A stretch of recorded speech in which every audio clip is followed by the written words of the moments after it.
بسم اللہ الرحمن الرحیم وَلَقَدْ جَاءَهُم مِّنَ الْأَنبَاءِ مَا فِيهِ مُزْدَجَرٌ، اور پہنچ چکی ہیں ان کے پاس پہلی قوموں کی بربادی کی خبریں جن میں بڑی عبرت ہے۔ حکمت بالغۃ، وہ خبریں سراسر حکمت ہیں۔ فما تغنی النذر، تو ڈرانے والوں نے کوئی فائدہ نہ پہنچایا۔ مطلب یہ ہے کہ انہوں نے ڈرانے والوں سے فائدہ نہیں اٹھایا۔ ان آیات میں کفار کا جو رویہ تھا،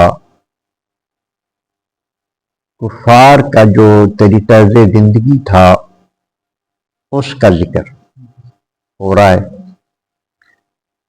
اللہ تبارک و تعالی نے انسان کو اشرف المخلوقات پیدا فرمایا ہے۔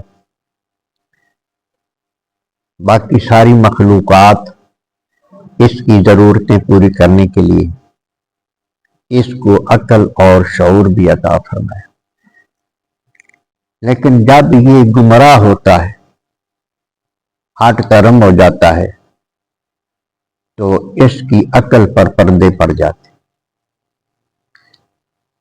نبیوں کو اللہ تبارک و تعالی وہ پردے اتارنے کے لیے بھیجتا ہے، عقل پر جو پردے پڑے ہوتے ہیں ان کو اتارنے کے لیے بھیجتا ہے۔ تو انبیاء پوری طرح اللہ تبارک و تعالیٰ کے پیغامات پہنچاتے ہیں اور دوزخ سے بچانے کی پوری کوشش کرتے ہیں۔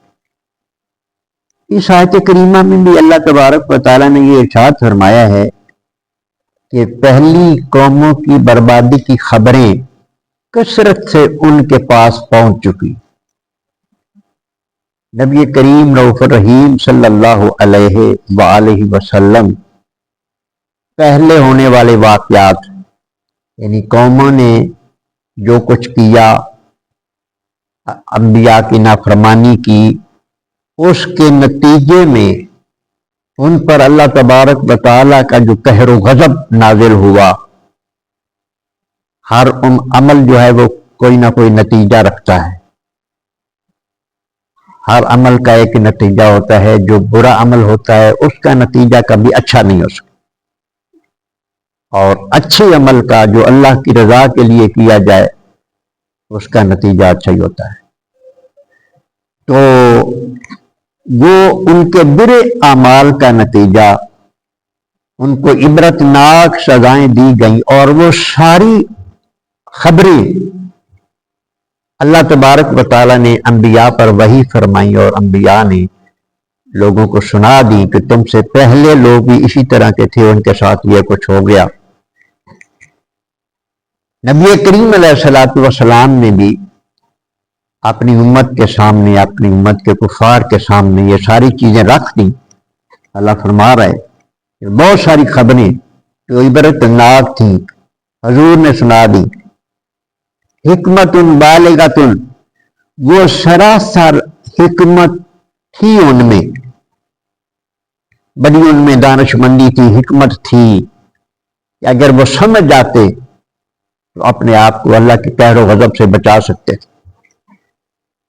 فما تغنی النذر، تو ڈرانے والوں نے ان کو کوئی فائدہ نہیں پہنچایا۔ بظاہر جو الفاظ ہیں ان سے تو یہ لگتا ہے کہ فائدہ پہنچانے والے کون ہیں؟ اللہ کے نبی، جو سمجھانے کے لیے آئے تھے، یعنی انہوں نے کوئی فائدہ نہیں پہنچایا۔ اور نبی کریم علیہ الصلوۃ والسلام کے امت کے مبلغین جو انبیاء کے طریقے پر اللہ تبارک و تعالیٰ کے احکامات لوگوں کے سامنے رکھتے ہیں، تو ان کی محنت نے منکرین کو کوئی فائدہ نہیں پہنچایا. بس یہ اسی طرح بات ہے. ابھی کچھ دیر بعد سورج طلوع ہو جائے گا. سورج پوری کائنات کے لیے ہے، سب کو روشنی دینے کے لیے ہے.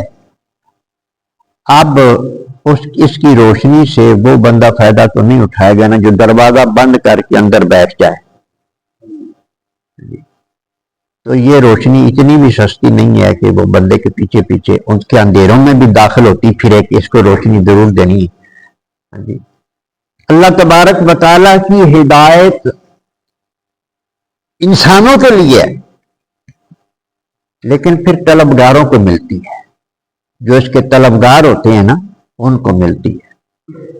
یہ ہمیشہ پھر پیچھا نہیں کرتی رہتی ہدایت کے، وہ مل کر ہی رہے گی. یہ بندہ نہ چاہے تو پھر بھی اتنا بھی یہ سودا سستا نہیں ہے. تو اصل میں بات یہ ہے کہ انہوں نے اپنے ہمدردوں سے جو ان کو دوزخ سے بچانے کے لیے آئے اور اللہ کے احکام سناتے رہے کہ اس عمل کا جو تم کر رہے ہو اس کا انجام بد ہے، تم تباہ و برباد ہو جاؤ گے، انہوں نے پوری کوشش کی، لیکن انہوں نے ان کے ڈرانے سے فائدہ نہیں اٹھایا. یہ نہیں سمجھے. فتولی عنہ، اللہ تبارک و تعالیٰ نے اپنے محبوب سے ارشاد فرما دیا کہ محبوب اب آپ ان سے منہ پھیر لیجئے. اللہ اکبر.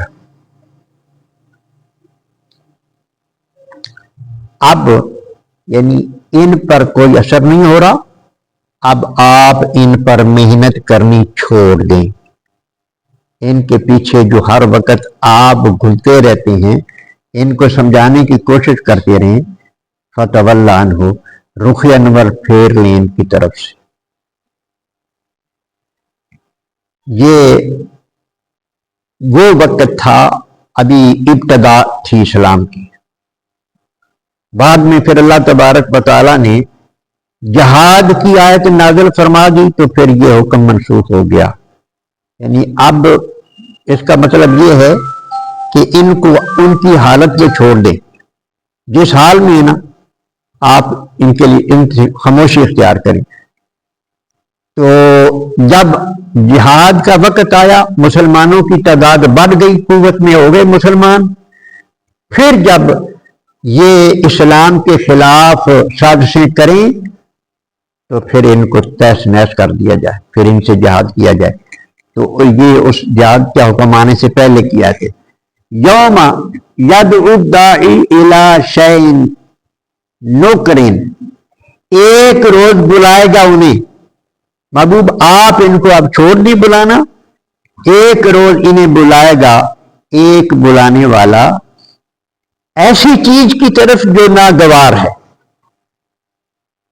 یہ جو مجرم ہیں ان کو جب اللہ تبارک و تعالیٰ کی عدالت میں پیشی کے لیے بلایا جائے گا تو وہ ان کے لیے بڑی ناگوار چیز ہوگی. جو مومن ہے، سچے دل کا مومن ہے، اس کو تو خوشی ہوگی کہ مجھے میرے مولا کی بارگاہ کی حاضری نصیب ہوگی، دیدار نصیب ہوگا. یہ مومن کے لیے خوشی کا موقع ہوگا جو سچا مومن ہوگا.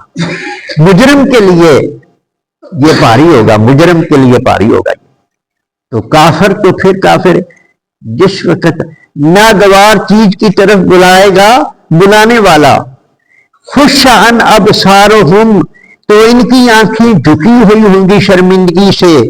یخرجون من الاجساس، یہ اپنی قبروں سے ایسے نکلیں گے جیسے ٹڈیاں نکل کے بکھر جاتی، ایسے اپنی قبروں سے نکلیں گے. اب دیکھو نبی کریم علیہ السلام جنت کی طرف بلا رہے ہیں، زندگی کی کامیابی کی طرف بلا رہے ہیں. یہ بوتھا ادھر کیے ہوئے ادھر بھاگ رہے ہیں، آتے ہی نہیں ہے، سمجھ نہیں آتی. پھر وہ وقت آئے گا جب اسرافیل بلائے گا، اسرافیل سور پھونکے گا اور پھر امر ہوگا کہ آؤ اللہ کی بارگاہ میں، اللہ کی عدالت میں پیش ہو جاؤ. اندر سے نہیں چاہیں گے لیکن نہ چاہتے ہوئے بھی بھاگ رہے ہوں گے یعنی حالات ایسے ہو جائیں گے کہ ان کے قدم رک نہیں سکیں گے، دوڑ رہے ہوں گے۔ اللہ تعالیٰ فرماتا ہے کہ اب میرے حبیب جنت کی طرف بلا رہے ہیں، یہ نہیں آ رہے، دوسری طرف جا رہے ہیں۔ پھر جب ان کی ناگوار چیز کی طرف ان کو بلایا جائے گا تو پیچھے ہٹنے کی ان کے پاس طاقت ہی نہیں ہوگی، آنا پڑے گا